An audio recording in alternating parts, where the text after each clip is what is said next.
Selamat pagi. Pagi, Pak. Assalamualaikum warahmatullahi wabarakatuh. Waalaikumsalam warahmatullahi wabarakatuh. Bagaimana kabar kalian hari ini? Baik. Baik, sehat ya? Sudah sarapan semua? Sudah. Sudah. Ada yang belum? Aduh, kasihan. Ya, kita hari ini akan belajar ya di pertemuan 4 ini. Ya, sekarang adalah pertemuan keempat. Materi hari ini kita akan pelajari terkait dengan pekerjaan, profesi dan profesional. Ya, seperti yang sudah kita bahas di awal dalam mata kuliah etika profesi hukum. Ya, jadi ini erat kaitannya mengenai pekerjaan, profesi dan khususnya profesional. Nah, nanti setelah pembahasan ini nanti kita akan masuk lagi ke lebih spesifik lagi di profesi hukum. Nah, kan tapi sebelum masuk di situ kita akan membahas terlebih dahulu apa itu pekerjaan, apa itu profesi dan apa itu profesional. Ya. Pasti kalian sering mendengar ya kata pekerjaan. Apa sih pekerjaan itu? Ada yang bisa menjawab apa itu pekerjaan? Apa sih? Ya, Calvin? Pekerjaan itu adalah seperti kegiatan yang kita lakukan. Ya, kegiatan yang kita lakukan ya. Kegiatan yang kita lakukan. Apa itu kegiatan yang kita lakukan? Apa sih tujuan dari pekerjaan? Ya, kata dasar pekerjaan itu kan kerja. Ya, kalau kita lihat lagi kata kerja dari kerja, ya, kata kerja dari kerja, ada bekerja, gitu ya, bekerja. Jadi dalam bekerja pasti tentu ada tujuan dong. Tujuannya itu apa dari bekerja? Upah, ya, dapat gaji, dapat penghasilan. Nah, itu pekerjaan. Nah, lantas profesi itu apa? Sebelum kita masuk ke materi ya, saya ingin mengetahui pengetahuan kalian dulu terkait dengan pekerjaan dan profesi.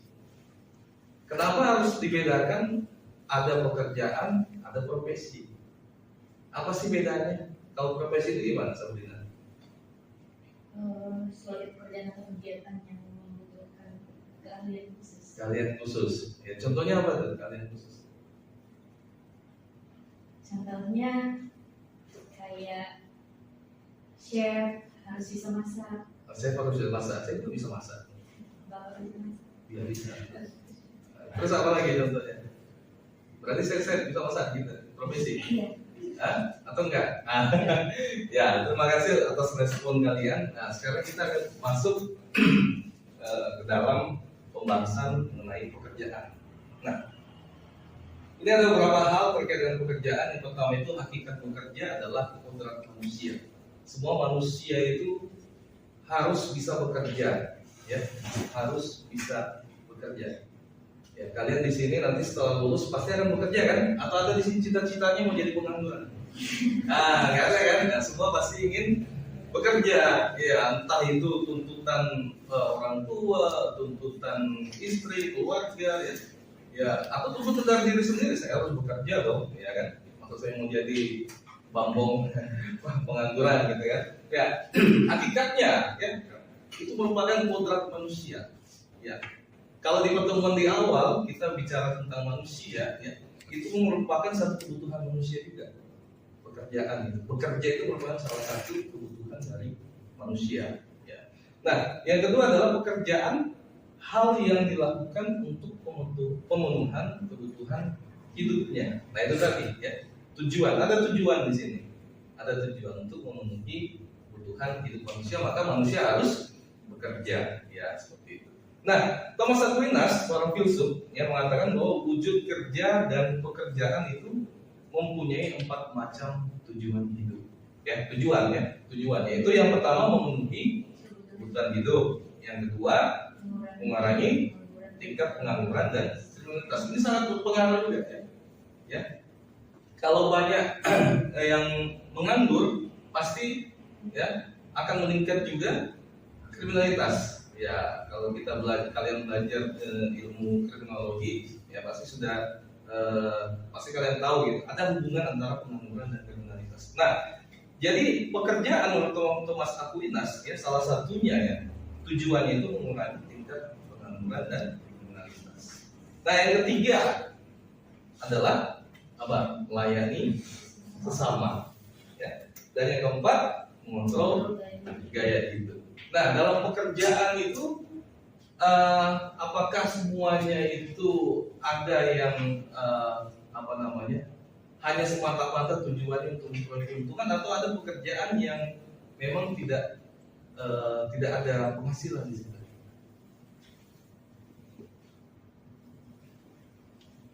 Ya, jadi pekerjaan itu ada terbagi jadi 3, ya. Ya, pekerjaan secara umum, ya, yaitu yang dilakukan oleh manusia, ya, yang menggunakan kemampuan fisik dan intelektualnya, kemudian tujuannya untuk memenuhi untuk mendapatkan upah, ya. Itu yang pertama. Yang kedua, pekerjaan dalam arti tertentu.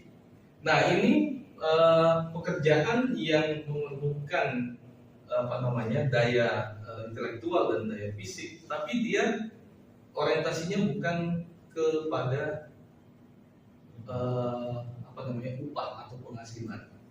Nah, ada pekerjaan seperti itu. Misalnya apa? Volunteer. Volunteer itu apa?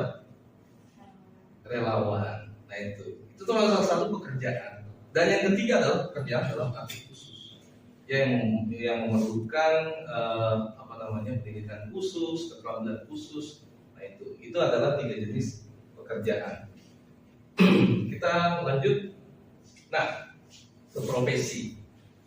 Nah, profesi ini termasuk dalam kategori yang ketiga tadi, dari jenis pekerjaan itu, ya, yang memiliki kemampuan khusus, keterampilan khusus. Ya. Kalau kita lihat dari definisinya, ya, menurut bahasa Indonesia, Kamus Besar Bahasa Indonesia, profesi adalah bidang pekerjaan yang dilandasi pendidikan keahlian. Apa itu? Keterampilan, kejuruan, dan sebagainya. Itu dalam hal yang lebih spesifik lagi, lebih khusus. Ada keterampilan khusus, ya.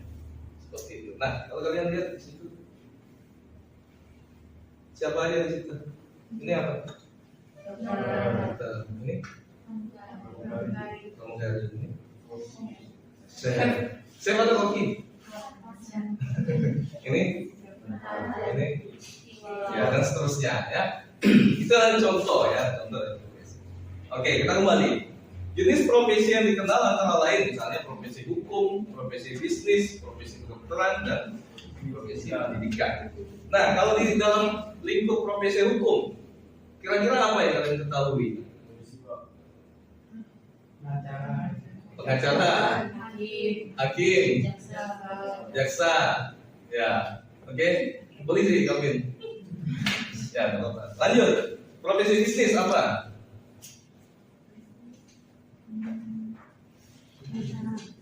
Apa? Pengusaha, wirausaha, ya, wirausaha. Terus profesi kedokteran, dokter, ya, dokter pun terbagi lagi, ada spesialisasinya lagi. Misalnya apa? Dokter gigi, spesialis kandungan, apalagi dokter spesialis jantung. Nah, itu kan lebih spesifik lagi, ya, dokter. Terus profesi pendidikan, misalnya guru, ya, dan lain sebagainya. Itu adalah profesi. Oke, kita lanjut.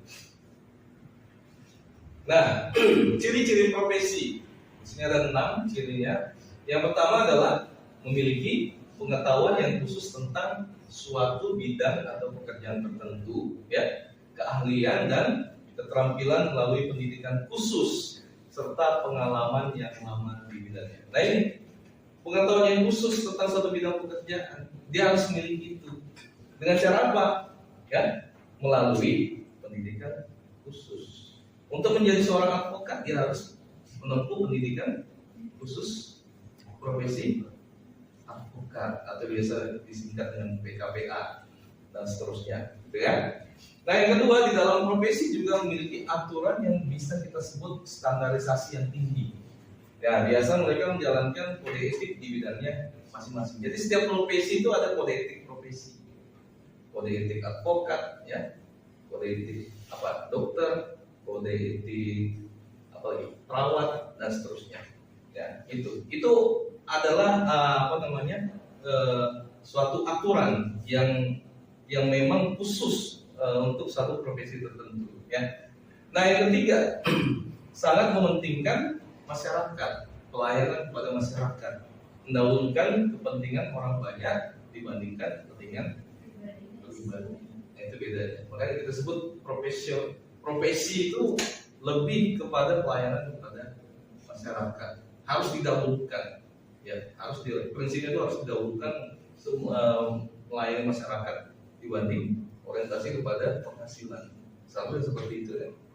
Nah yang keempat, ada semacam izin khusus yang diberikan pada pihak yang berwenang untuk menjalankan profesi tersebut, sehingga seseorang tersebut tidak sembarangan melaksanakan profesinya tersebut. Izin khusus, ya pengangkatan khusus, misalnya gitu. Kalau menjadi advokat ada disumpah dulu, diangkat dulu kan, seperti itu kan. Tidak mungkin dia bisa bersidang di pengadilan ya, kalau dia tidak disumpah terlebih dahulu. Ya, izin khususnya seperti itu dan seterusnya. Nah yang kelima, seseorang yang memiliki profesi biasanya menjadi anggota organisasi di bidangnya. Ada banyak organisasi profesi. Ya, apa yang kalian ketahui? Salah satunya, kalau dokter apa? Organisasi profesinya apa? IDI, bukan IDI ya, IDI, Ikatan Dokter Indonesia. Kalau dokter gigi apa? Ada yang tahu? Tiap hari sikat gigi kan? Tiap hari sikat gigi, ya kan? Apa? Pasti lihat di odolnya. Nggak pernah sikat gigi. Apa? Persatuan Dokter Gigi Indonesia. Apa sikat PDGI? Ya. Kalau advokat apa? Banyak ya, ada Pradi, ada KAI. Kalau notaris apa? Ini. Apa tuh ini? Bukan ini ya, Ikatan Notaris Indonesia. Nah itu adalah beberapa organisasi profesi ya, yang dimana semua profesi ya, yang pemangku profesi itu wajib untuk mengikuti organisasi profesi itu ya, seperti itu. Nah yang keenam adalah orang yang memiliki profesi biasanya selalu menjadi anggota profesi yang jadi bedanya. Nah itu tadi yang saya katakan ya. Ada organisasinya dan mereka wajib untuk menjadi anggota profesi. Oke? Ada yang mau tanyakan? Lanjut ya. Nah ini gambar apa itu? Balet. Ya, penari balet. Ya. Ada yang bisa menonton balet sini? Bisa ya. Nah, syarat profesi, kita balik ke sini. Ada 7 syarat profesi. Yang pertama, mempelajari suatu bidang khusus. Ya, suatu bidang khusus itu apa? Ya, dia harus mempelajarinya dengan jalan apa? Ya, ada pendidikan khususnya, ada sekolah khususnya untuk menjadi seorang notaris. Dia harus menempuh pendidikan S2 penotariatan. Nah, seperti itu. Nah, yang kedua, melibatkan kegiatan intelektual. Ya, pasti ya, intelektual itu apa? Intelektual apa? Yang jelas apa? Pikiran, pengetahuan. Ya, itu sudah pasti melibatkan kegiatan intelektual. Nah, yang ketiga, membutuhkan persiapan profesional, bukan hanya sekedar latihan. Ya. Kalau sekedar latihan itu ya apa namanya? Tidak bisa dikatakan dia menjadi seorang profesi gitu ya. Jadi persiapan yang disiapkan dengan matang ya, secara profesional ya. Ya, bukan hanya latihan-latihan biasa aja gitu kan. Yang keempat, membutuhkan latihan secara berkesinambungan. Ini ada kaitannya dia, yang poin 3 ya. Berkesinambungan ya, dalam rangka untuk mempersiapkan kebutuhannya dalam mempersiapkan profesionalnya itu. Ya. Jadi latihan yang dilakukan itu harus rutin, berkesinambungan. Yang kelima, mementingkan pelayanan masyarakat dibandingkan kepentingan pribadi. Nah itu. Yang keenam, memiliki organisasi sesuai bidang tersebut. Dan yang ketujuh, menjanjikan karir yang permanen. Ini sudah pasti, ya, sudah pasti. Ya, karena dia pekerjaannya di situ, profesinya di situ, ya sudah pasti ya karirnya ya di situ gitu kan. Dan mungkin dia sudah profesinya di situ, tapi dia melakukan kegiatan dan pekerjaan lain lagi gitu kan. Nah, itu adalah syarat profesi. Oke, kita lanjut. Karakteristik profesi ya menurut Ahmad Tafsir. Di sini ada 10 ya. Yang pertama, profesi memiliki keahlian khusus ya. Yang kedua, profesi sebagai panggilan hidup ya. Yang ketiga, profesi memiliki teori baku secara luas. Yang keempat, profesi untuk masyarakat. Yang kelima, profesi dilengkapi kecakapan diagnostik ya. Kompetensi aplikatif ya, soalnya tulisannya hitam dan kelihatan ini. Yang keenam, profesi harus memegang otonomi saat melakukan profesi tersebut ya. Yang ketujuh, profesi juga memiliki kode etik. Yang kedelapan, profesi memiliki klien yang benar-benar jelas ya, harus ada klien, kalau nggak ada ngapain. Yang ke-9, profesi memiliki organisasi yang berkaitan di dalamnya. Dan yang ke-10, profesi memiliki hubungan profesinya dengan bidang yang lainnya juga. Nah, ini semua sudah kita bahas di sebelumnya ya, kita lanjut saja. Nah, menurut Frank Magni-Suseno ya, mengemukakan ada 3 nilai moral yang dituntut dalam pengemban profesi. Ya. Yang pertama, berani berbuat untuk memenuhi tuntutan profesi. Dia harus berani berbuat ya. Karena ada tuntutan profesi itu. Ya, kalau tidak ya dia tidak bisa dikatakan tidak profesional seperti itu ya. Dia harus berani berbuat untuk memenuhi tuntutan profesi. Yang kedua, menyadari kewajiban yang harus dipenuhi selama menjalankan profesi. Dia sadar, dia tahu, oh saya harus melakukan ini dengan baik. Ini kewajiban saya, jadi harus penuh, harus jalankan ya. Yang ketiga, idealisme sebagai perwujudan misi organisasi profesi. Jadi setiap organisasi profesi itu ada tujuannya. Nah, itu disebut idealismenya. Dia harus memenuhi semua itu. Ya. Sebagai seorang dokter, saya harus membantu orang yang sakit. Nah, seperti itu, harus menyembuhkan orang yang sakit sampai dia sembuh. Nah, gitu misalnya contohnya seperti itu. Nah, kita lanjut. Profesi versus pekerjaan. Yang berapa ini? Hah?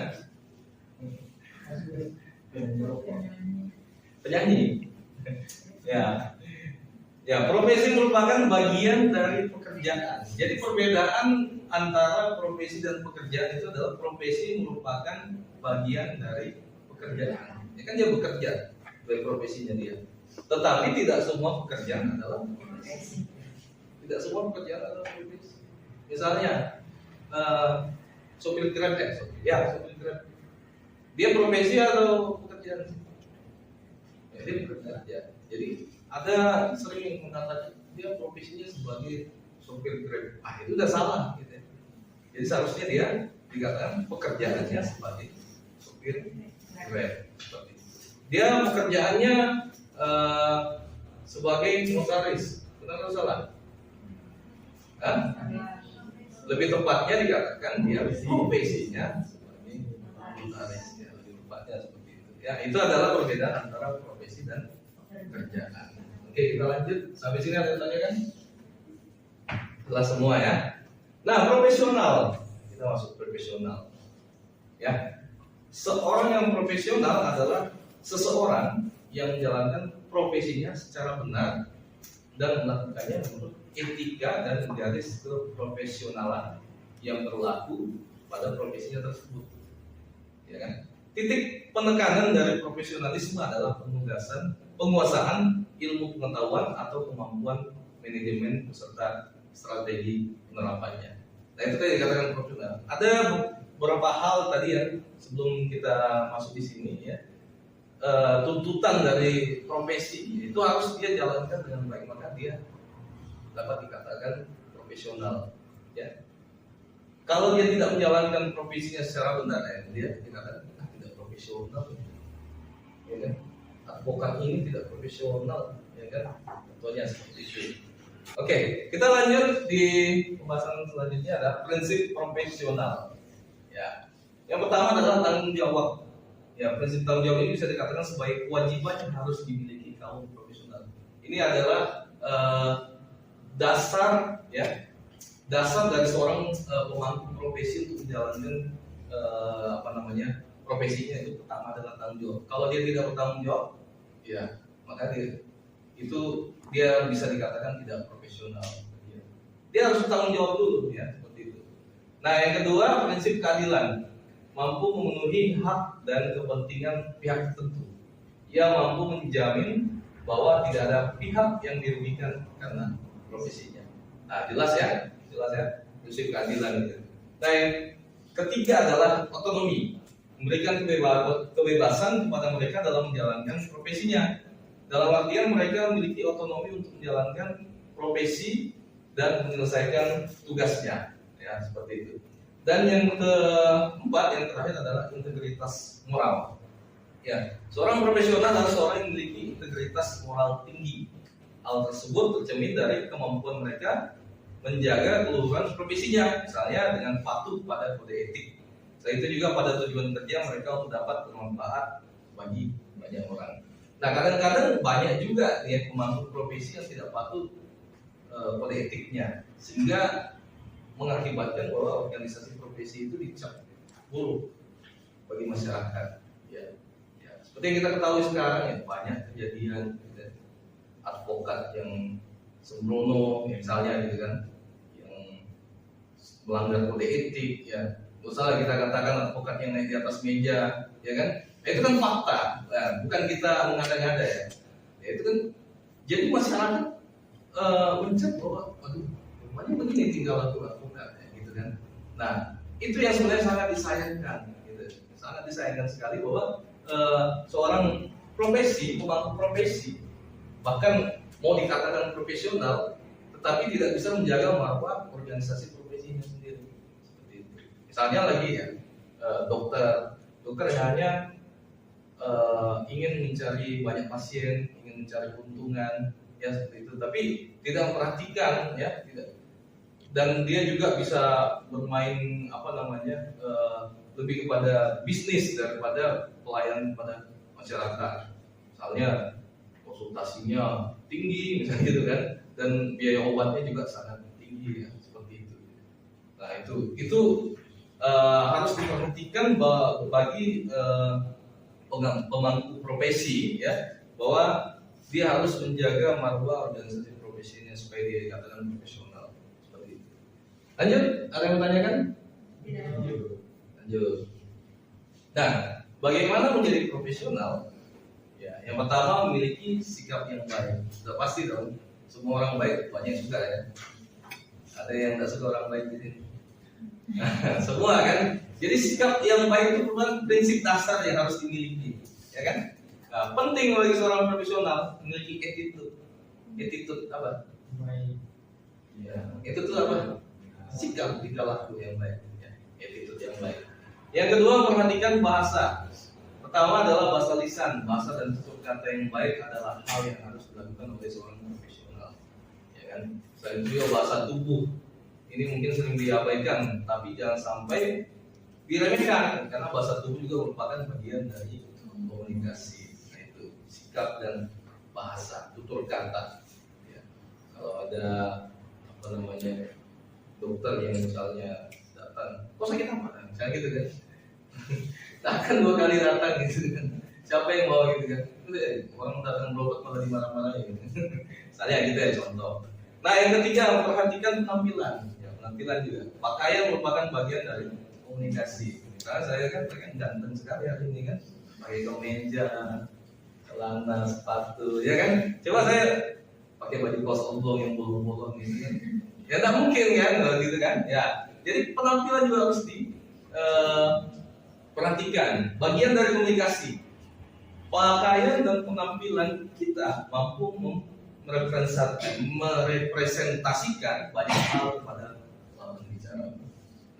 Yang paling sering kita lihat ini advokat nih, bagaimana penampilan mereka kan? Itu tujuan, ada tujuannya, ada maksudnya itu supaya untuk menarik perhatian klien, ya kan? Wah, dia kayak pengacara yang sukses nih, ya. apa outfitnya apa namanya bermerek semua, jamnya ya kan, berliannya sampai 20 di sini misalnya gini kan, kalau ngomong gini terus ya kan. Nah, itu tuh menarik apa supaya ada daya tarik kepada klien, supaya klien mau apa namanya mau menggunakan dia, menggunakan jasanya seperti itu ya, penampilan. Nah, yang seterusnya adalah tepat waktu.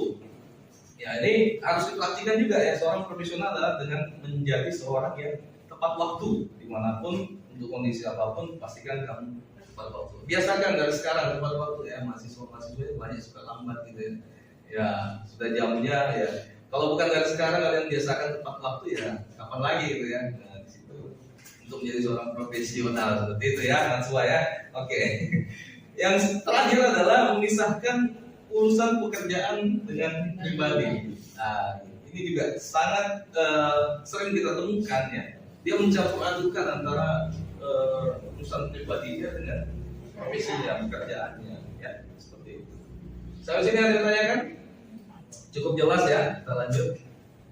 Nah, ciri seorang profesional. Yang pertama, seorang profesional memiliki keterampilan dan keahlian yang baik terhadap suatu bidang. Yang kedua, profesional memiliki ketaatan terhadap kode etik profesi, itu sudah sangat jelas.